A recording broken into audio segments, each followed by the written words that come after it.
what's up? My name's Samuel Leeds, and on this video, I'm gonna be giving you all my secrets to property investing. I've been investing in property for over 12 years. You know how you invest successfully in property?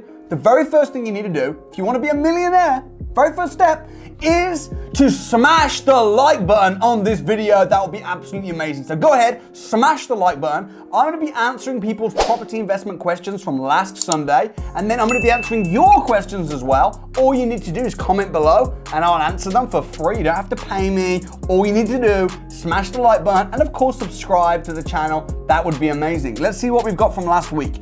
Alexander PPG says, hi Samuel, can you please tell us what we can do after when the agents don't work?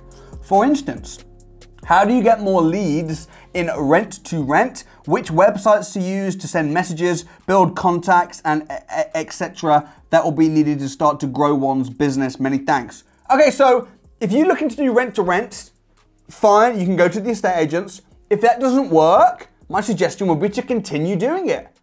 I mean, the biggest reason people fail is because it doesn't work and then they quit. They'd be like me saying, I've been exercising at the gym, I've been eating healthy, I did it the whole day yesterday and I'm still fat. It's not working. I may as well quit. You need to keep doing it. That's part of the process. So keep speaking to estate agents, and every time you do it, you're gonna get better. And also at the same time, if you want to speak to landlords direct, you can go to spareroom.co.uk, you can go to Open Rent, you can go to Gumtree. There's so many websites, there's so many leads on there where you can contact landlords direct, and just keep doing it. Persistence is king. Hope that helps. Next, by the way, I hope you liked the video by now. Remember, that's the first step to being a millionaire. Smash the like button. All right, next, Rico Talon. Hi Samuel, just finished watching your entire Q&A Sunday playlist. Wow, that's commitment, respect. I hope you liked every video. Great content, obviously. I have a question. I hope to hear your take on it. For info, I'm based in Scotland. Would like to use your local mortgage broker, tax accountant, etc. as Scotland has a divergent tax system, or if investing across the country, use online brokers, solicitors, etc. Totally agree with agent nearby. Thank you kindly, Paul. Okay, Paul, so I think what you're saying is, should you be using should your power team, i.e. your solicitors, your brokers, your accountants, be local to your house where you live, or should you be using people online that are far away? And the answer is a little bit of both. So, of course, as you've said, for your management company, if they're managing your properties, you want them to be really close to your properties.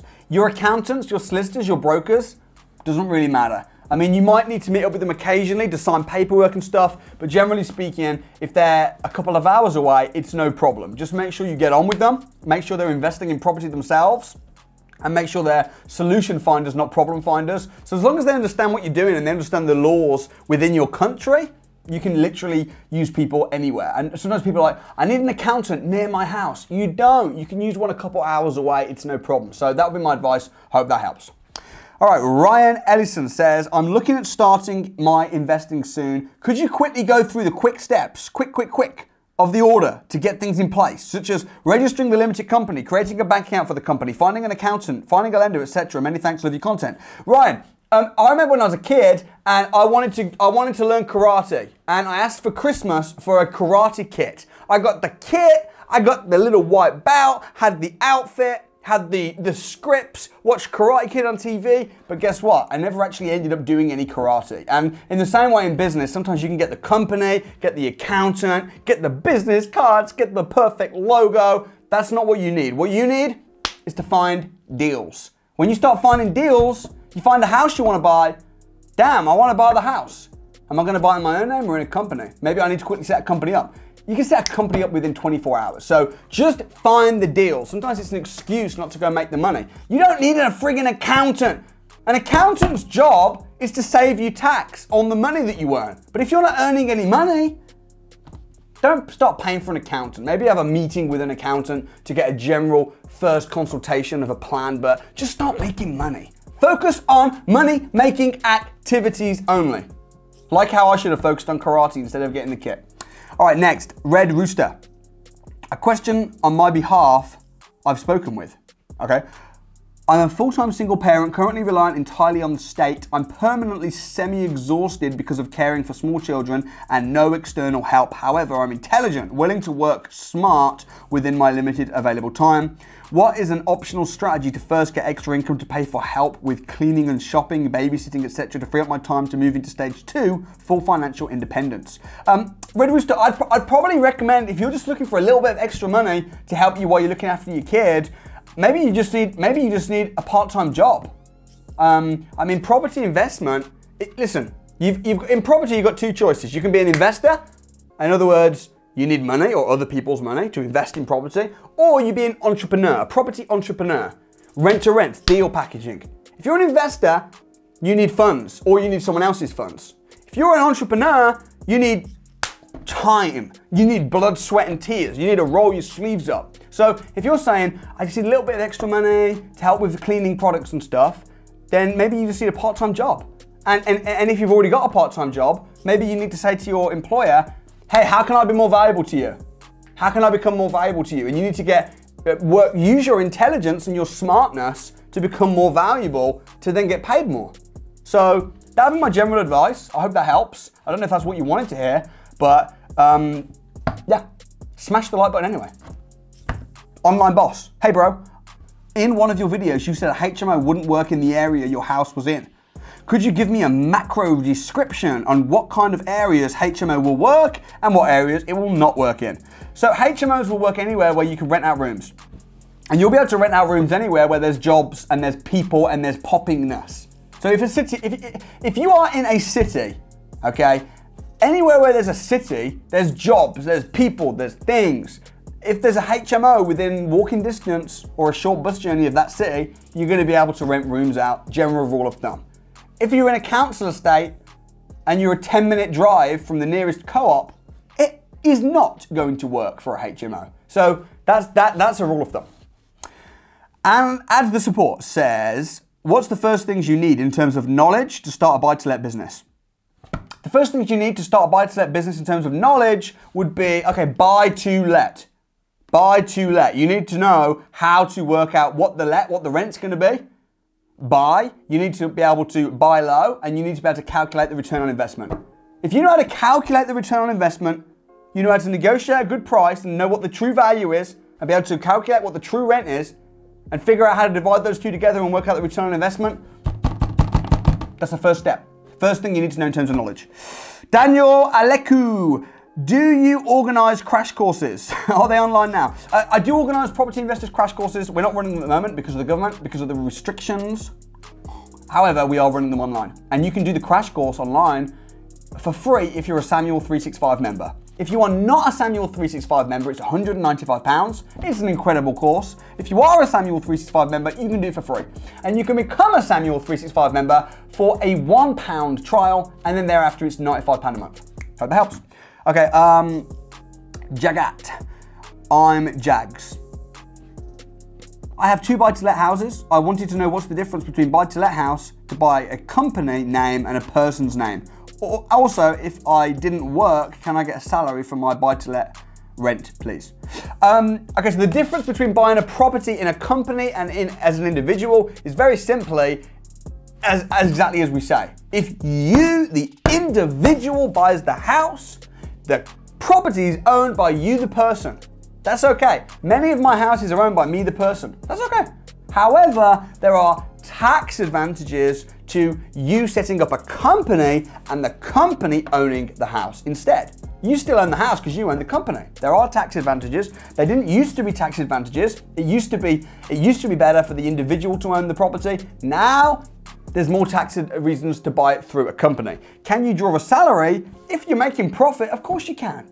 If the properties are rented out, well, yeah, you can take a salary. And if you have a company, you can take a salary. I'm not a tax advisor, but you don't pay tax on the first £11,000. There's also tax advantages to taking the salary from the company as well. So check with your accountant about the structure. I say that to Jags because Jags has already got properties, so he can go and pay for an accountant, no problem. If you haven't got any properties, don't start paying for business cards, logo design, websites, accountant. Don't do that. Just get deals. If you're going to be paying anyone anything, you should be paying someone to teach you how to get deals because you need money-making activities.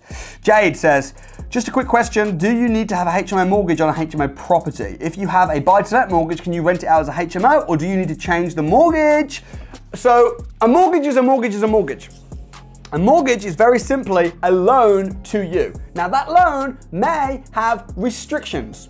And so if you've got a house and you've got a mortgage on it, i.e. if a bank has loaned you money and the house is collateral and there's now a charge on that house, that's what a mortgage is, it might be that the bank or the lender says to you, I'll give you the money on the house as long as you don't do this, that, and the other with the house. So if you've got a general standard buy-to-let mortgage, it might well be that the lender has said, I'll lend you the money, you can rent the house out, but don't rent it out room by room. Don't rent it out as a serviced accommodation.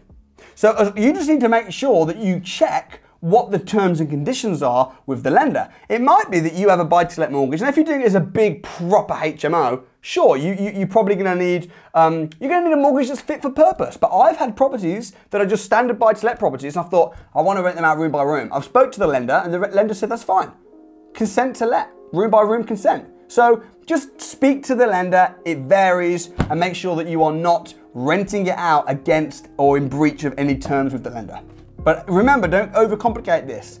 A mortgage is a mortgage. Liam, if I use a strategy whereby I offer my investor a fixed return of 10% and use this money for deposits, is this payable to the investor? Is this payment to the investor tax deductible? So I think your question is, so you're given 10%, or is they're gonna have to pay tax on that money. So if you're paying them, they're gonna have to pay tax on any money they receive, but that's not your problem, that's their problem. I think I've understood your question right. If not, comment again. Helping Hands. I'm pregnant, congratulations, and will be having my first child in December. I have finally got on the council's social housing list and intend to patiently bid until I am offered a home in London. I then plan to use the right to buy to purchase it at a discounted rate once I become eligible and then rent it out. This is my plan to get on the property ladder in London. Is this the long way of doing things? Am I hindering myself from pursuing other opportunities to go down this route? Is right to buy still a thing? Helping Hands, right to buy is still a thing. Is it a good thing? I think yes. I know a lot of people that have done right to buy. They've bought their properties, they've bought the council house that they've lived in, and they've bought it very, very discounted. Whether I would move in to a council house, rent, because you've got to rent it for several years before you have the right to buy it, and by then they might have changed the rules. So I probably wouldn't personally, if you haven't even got anywhere yet, I probably wouldn't move in and then wait years with the view of hopefully getting a discount one day. However, right to buy is good, it is a thing, and it is very good. I mean, most of the government schemes are shams. Right to buy is one that I am an advocate for. Jess X, can you talk about the pros and cons of help to buy? Okay, help to buy is very different from right to buy. Help to buy, in my opinion, is a sham. Right to buy is great. So help to buy, listen, I've done a whole video about help to buy. Maybe I'll leave that in the card and also put it in the description. Help to buy is when the government lends you money to buy a property and you have to pay them back, but you can only buy a property that you live in yourself. And it has to be a new build. I don't think it's great. Right to buy is different because you can rent the property out. It's a genuine discount. You're not borrowing money from the government. So right to buy is great, help to buy is not great. However, of course, it always depends on what you want. You need to think, what do I want? And I've known some people that have sworn by it and gone, actually, help to buy has really helped me out. I'm like, okay, fair enough. I'm not going to argue with your experience. My opinion, it sucks. Peter Weaver. I'm currently doing CMAP course to try to jump into some sort of job role in the industry before I begin investing fully, as I don't know when the average property investor becomes financially stable enough to go full-time in property. Do I need one HMO, 2 buy-to-let properties, or even 2 refinance deals a year? What is the average for someone like me to finally leave the 9-to-5 job? Peter, that's an impossible question to answer because it depends. You can leave the 9-to-5 job with no properties, and you can just package and sell 1 deal a month. The average deal a month will get you 2 or 3 grand. Leave your job tomorrow, and then find 1 deal a month to pass to an investor. You've replaced your income. If you're wanting to get passive income, I know people that have got, I was just chatting with a guy literally about half an hour ago who got 1 deal and he's making £6,000 a month from that 1 deal. And he's going to pull all his money out and refinance. If you've got a single let, you might only be making 200 quid a month from each single let. So it really, really depends. But the first thing is, how much money do you need to quit your job? Let's say you need 2 grand a month. Great.